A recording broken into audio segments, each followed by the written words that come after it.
Superman या हनुमान कौन है जो आज के टाइम में हमको सही राह दिखा सकता है? सुपरमैन को देखकर लोगों के मन में आती है होप। स्पाइडरमैन को देखकर समझ में आता है with great power comes great responsibility. ये सारे सुपर हीरोज मॉडर्न टाइम में जीते हैं। इनकी प्रॉब्लम्स भी आज के टाइम की है। तो क्या हमको अपने भगवानों से सीखना चाहिए जो कि आज से हजारों साल पहले थे, या फिर इन सुपर हीरोज से? अब आपको ये बात काफी स्टूपिड लग सकती है, बट आज की करंट जनरेशन इन लोगों से बहुत ही ज्यादा इन्फ्लुएंस्ड है। अब चाहे वो कंटेंट हॉलीवुड से आए, बॉलीवुड से आए या फिर टॉलीवुड से, इवन ये जो बड़ा चेंज है ये अपनी नॉर्मल लाइफ में भी आप देख सकते हो। फॉर एग्जांपल कुछ ही टाइम पहले वैलेंटाइंस डे गया है। आज से आप 10-20 साल पहले जाओ, ये फेस्टिवल हमारे यहाँ सेलिब्रेट नहीं होता था। इवन आज भी लोगों को इसके पीछे की स्टोरी भी नहीं पता होगी, बट वो लोग इसको सेलिब्रेट करते हैं क्योंकि वो इन्फ्लुएंस्ड हैं। अब ना तो ये स्कूल्स में पढ़ाई जाती है, ना ही इसको सोसाइटी एक्सेप्ट करती है, फिर भी बड़े स्केल पे आज उसको लोग सेलिब्रेट करते हैं। और किसी महान आदमी ने कहा है, And modern problems require modern solutions. और यहीं पर एंट्री होती है शक्तिमान की, जिसने आज से 20 साल पहले ही हमारे इतिहास से उठा के एक हीरो को रच दिया था। अब मुकेश खन्ना को ये आइडिया आया था अपने भतीजे से। उनका भतीजा एक शो देखा करता था जिसका नाम था पावर जोन। वहीं से मुकेश खन्ना को ये आइडिया आया कि हमारे भारत के बच्चों के लिए भारत का एक सुपर हीरो होना चाहिए। और आपको पता ही मुकेश खन्ना का कितना ज्यादा स्ट्रॉन्ग कनेक्शन रहा है हमारे इतिहास से। उनको हम जानते हैं भीष्म पितामह के रूप में, और इस बात का बहुत बड़ा इफेक्ट शक्तिमान पर भी पड़ा था। अब शक्तिमान की स्टोरी को ही देख लो। जब से ब्रह्मा जी ने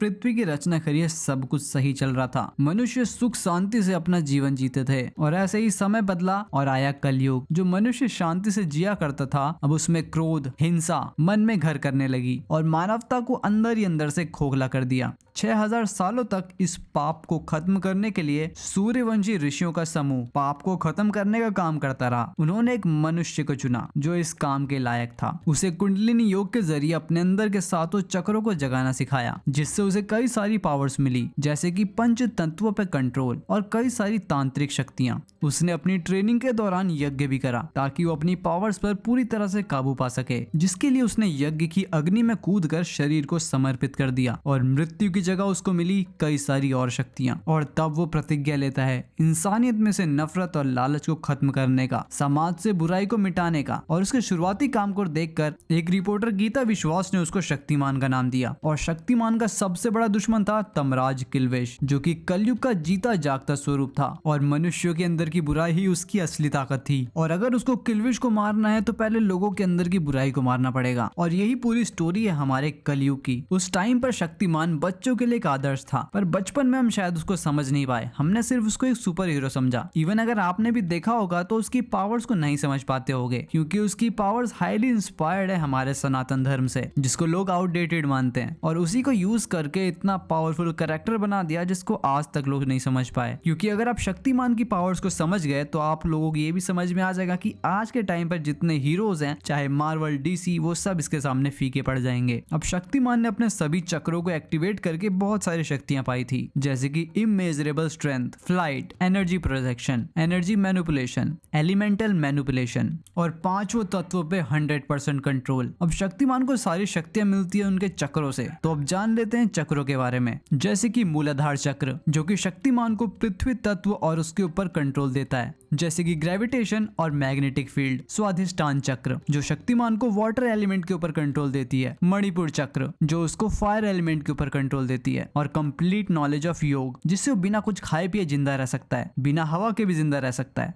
लाइट की रफ्तार से उड़ सकता है, हर भाषा को जान सकता है, यहाँ तक कि जानवर और पेड़ पौधों की भी भाषा। नेचर को कंट्रोल करना, जैसे क्लाइमेट या फिर अर्थक्वेक। अनाहत चक्र, एयर एलिमेंट पर कंट्रोल पाना। निर्विकल्प समाधि, दूरदर्शिता, त्रिकालदर्शी, टेलीपैथी, यूनिवर्स की फंक्शनिंग को समझना, मल्टीवर्स में ट्रेवल करना, यहाँ तक कि 26 डायमेंशन में आ जा सकना। विशुद्धि चक्र, आकाश तत्व पर 100% कंट्रोल, साथ ही हर तरह की नॉलेज और आर्ट्स को मास्टर करना। आज्ञा चक्र, ब्रह्मांड पर कंट्रोल, किसी भी चीज को खत्म कर देना, किसी को भी शक्तियां प्रदान करना, मृत्यु से वापस ले आना। सहस्त्रार्थ चक्र, पूरे मल्टीवर्स की पावर होना, इवन पूरे यूनिवर्स को क्रिएट या फिर डिस्ट्रॉय कर देना। अब अगर शक्तिमान की पावर्स को मैं बताता जाऊं तो लिस्ट और लंबी हो जाएगी, क्योंकि हमारे हमारा शक्तिमान इन सभी एबिलिटीज से भी बहुत ज्यादा कर सकता है और इनमें से कई सारी पावर्स को शक्तिमान को कभी यूज भी नहीं करना पड़ा, क्योंकि ना तब तक ऐसे विलन्स थे, ना ही इतना ज्यादा वीएफएक्स का बजट, क्योंकि उस टाइम पर एपिसोड 10 लाख रुपए का बनता था। यानी कि भारत की हिस्ट्री में आज तक ऐसा कोई एपिसोड्स नहीं बने जो कि इतने महंगे हों, और ये तो मुकेश खन्ना थे जो कि इसको कर पाए, वरना इतना ज्यादा गट्स किसी के अंदर नहीं होते। और अब इसकी एक ट्रायलॉजी बन रही है जिसके 3 पार्ट्स होंगे और उनका टोटल बजट होगा 1000 करोड़, और ये डिपेंड करेगा इसका वीएफएक्स कैसा होगा। पर सबसे ज्यादा स्टोरी है कि इसकी स्टार कास्ट कौन होने वाली है, क्योंकि अभी सुनाई दे रहा है कि रणवीर कपूर को कास्ट कर रहे हैं। अब वैसे उसकी इमेज और उसका ट्रैक रिकॉर्ड बिल्कुल भी शक्तिमान को सूट नहीं करता। मुकेश खन्ना ऑन स्क्रीन जैसा शक्तिमान है तो वो ऑफ स्क्रीन भी उसकी कई सारी चीजों को फॉलो करते हैं।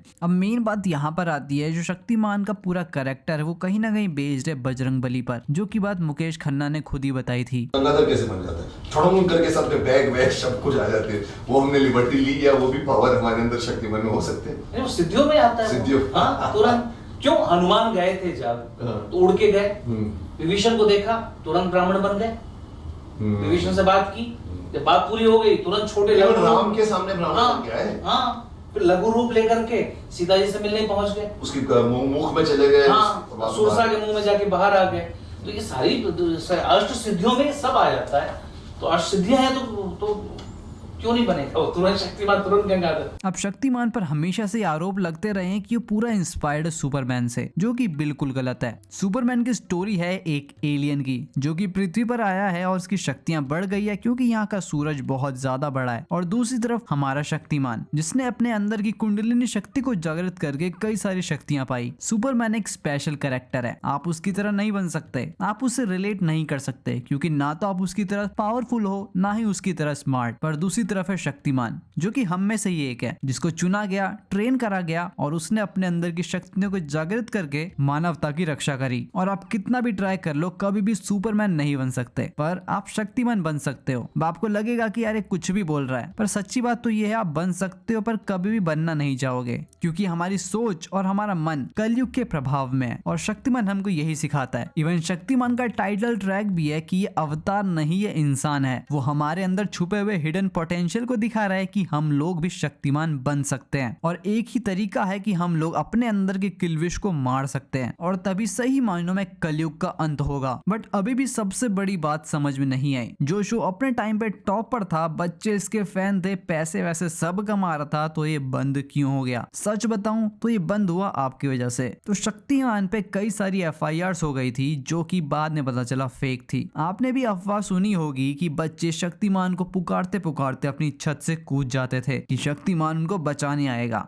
बट ये सारी न्यूज फेक थी। बट इसी के कारण मुकेश खन्ना पे कई सारी FIRs हो गई और उनका पूरा टाइम इस कोर्ट से उस कोर्ट जाने में लग जाता था। अब कई सारी अफवाहें ये चल रही थी कि बाकी शोज शक्तिमान की वजह से नहीं चल पा रहे थे, इसी वजह से उनके डायरेक्टर्स, उनके प्रोड्यूसर्स ये सारी अफवाहें फैला रहे थे, और उस टाइम पर उनको बचाया था अरुण जेटली ने। उनके ऊपर से सारे केसेस हटवाए, उनको बाइज्जत बरी करवाया, उसके बाद जाके शक्तिमान अपने ट्रैक पर आया। बट उससे भी बड़ी दिक्कत आने वाली थी। अब शक्तिमान जिस ऑडियंस के लिए बना था वो बड़ी हो चुकी थी और टाइम बीता और भी ज्यादा अच्छा कंटेंट उनके हाथ में आ गया। फॉर एग्जांपल हॉलीवुड का स्पाइडरमैन, हैरी पॉटर और भी ऐसी कई सारी सीरीज जो कि बच्चों और टीनेजर्स के लिए बनाई गई थी, और शक्तिमान ने अपनी इमेज बदलने का कभी भी प्रयास नहीं करा। वही रिपीटेड स्टोरीज, वही रिपीटेड कैरेक्टर्स, और इसी कारण शक्तिमान की TRP भी डाउन हो गई। अगर TRP नहीं तो पैसा नहीं। और उस टाइम पर दूरदर्शन का एक रूल भी था कि अगर किसी की TRP कम आएगी तो उस पर टैक्स लगाया जाएगा, और कुछ दिन तो ऐसी भी आई जहाँ पर कमाई से ज्यादा तो टैक्स ही देना पड़ जाता था, और तब जाके शक्तिमान बंद हो गया। पर अब शक्तिमान एक बड़े बजट के साथ आ रहा है, तो आप इसमें लीड रोल में किसको देखना चाहेंगे? नीचे कमेंट करके बताना। मैंने अपनी पसंद पहले ही नीचे कमेंट कर दी है।